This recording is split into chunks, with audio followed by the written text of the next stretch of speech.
அனைவருக்கும் வணக்கம். வாழ்க வளமுடன். நான் உங்கள் பாலசுப்ரமணி. நம்ம இன்னைக்கு பார்க்குற தலைப்பு என்ன அப்படின்னு பார்த்தோம்னா, மகர லக்கணத்தில் பிறந்தவர்கள் சொல்லக்கூடாத ரகசியங்கள் என்ன அப்படிங்கிறத பற்றி பார்ப்போம். மகர லக்கணத்தில் பிறந்தவர்கள் தனக்கு வரக்கூடிய லாபத்தை வெளியே சொல்லக்கூடாது. அதாவது மாதம் 1 லட்ச ரூபா சம்பாதிக்கிறேன், 30,000 ரூபா செலவு, மீதி 70,000 ரூபா மிச்சம் வச்சுருக்கிறேன், இவ்வளவு சேர்த்துறேன், அவ்வளவு சேர்த்துறேன், அதாவது வருஷம் 10 லட்ச ரூபா மிச்சம் பண்ணிடுவேன் அப்படின்னு உங்களுடைய லாபத்தை பற்றி வெளியே சொன்னீங்க அப்படின்னா அந்த அளவுக்கு பணம் மிச்சம் ஆகாது. அது ஏதோ ஒரு வழியில் செலவாயிரும். அதனால் உங்களிட இருக்கிற பணத்தை, வரக்கூடிய லாபத்தை வெளியில் சொல்லாதீங்க. அப்படி சொன்னீங்க அப்படின்னா உங்களுக்கு லாபமும் சேர்ந்து செலவாகவும் கையிருப்பு இருக்காது, மிச்சமாகாது. நீங்கள் எதிர்பார்த்த அளவுக்கு பணம் மிச்சமாகாமல் கூட போகலாம். அதே மாதிரி உங்களுடைய ஆசைகளை பற்றி வெளியில் சொல்லக்கூடாது. ஒன்று ஆசைப்படுறீங்க அப்படின்னா அதை செஞ்சு முடிச்சிடுறீங்க, எந்த ஒரு காரியமாக இருந்தாலும். அப்படின்னா அதை ஆசைப்பட்டதை செஞ்சு முடிச்சிட்டேன், செஞ்சு முடிச்சிருவேன் அப்படின்னு அதை நீங்கள் வெளியே சொல்லக்கூடாது.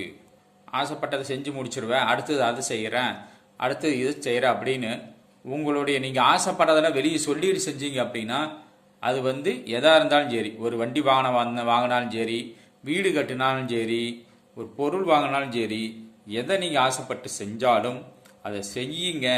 செய்யறதுக்கு முன்னாடியே சொன்னீங்க அப்படின்னா அந்த காரியங்கள் தடைபடும். அதே மாதிரி உங்களுடைய அண்ணனாக இருந்தாலும் சரி, அக்காவாக இருந்தாலும் சரி, அவங்க உங்களுடைய மூத்த சகோதரன் சகோதரிகள், அவர்களுடைய பெருமை பற்றி வெளியே சொல்லக்கூடாது.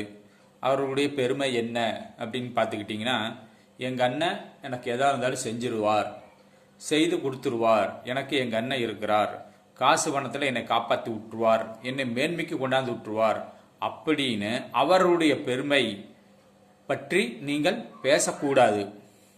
அதே மாதிரி எங்கள் அக்கா இருக்குது, எங்கள் வீட்டு சொத்துல பங்கு எடுக்காது, சும்மா கையெழுத்து போட்டுரும், எங்களை தான் காப்பாற்றும், அவங்க குடும்பத்தை கூட கண்டுக்காது அப்படின்னு உங்கள் அக்காவோட பெருமை பேசுனீங்க அப்படின்னாவே நாளைக்கு உங்கள் அக்கா மறுபடி பங்கெடுக்க வந்துடும். நாளைக்குன்னா நாளைக்கே வரப்போகிறதில்ல, ஒரு சில காலங்களில் வரலாம். இயற்கையாக வர்றது வேற, நீங்கள் இதை அடிக்கடி பேசி இதை நீங்கள் வர வைக்கிறது வேற. எல்லாம் தான் பங்கெடுக்கிறாங்க, நீங்கள் என்ன இதை சொல்கிறீங்க அப்படின்னு சொல்ல வேண்டாம். அது இயற்கையாக நடக்கக்கூடியது. நீங்கள் அடிக்கடி இந்த வார்த்தையை பயன்படுத்தி அவங்கள பங்கெடுக்க வர வச்சிடாதீங்க அப்படின்னு சொல்கிறேன்.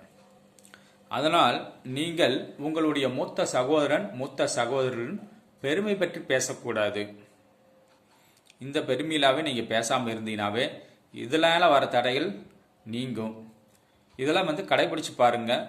நீங்கள் அப்படி சொல்லி இருந்தீங்கனாலும் உங்கள் நடைமுறையில் எப்படி இருக்குன்னு கவனித்து பாருங்கள். கவனித்து பார்த்து உங்களுடைய வாழ்க்கையை சிறப்பாக வாழுங்கள். வாழ்க வளமுடன். நன்றி, வணக்கம்.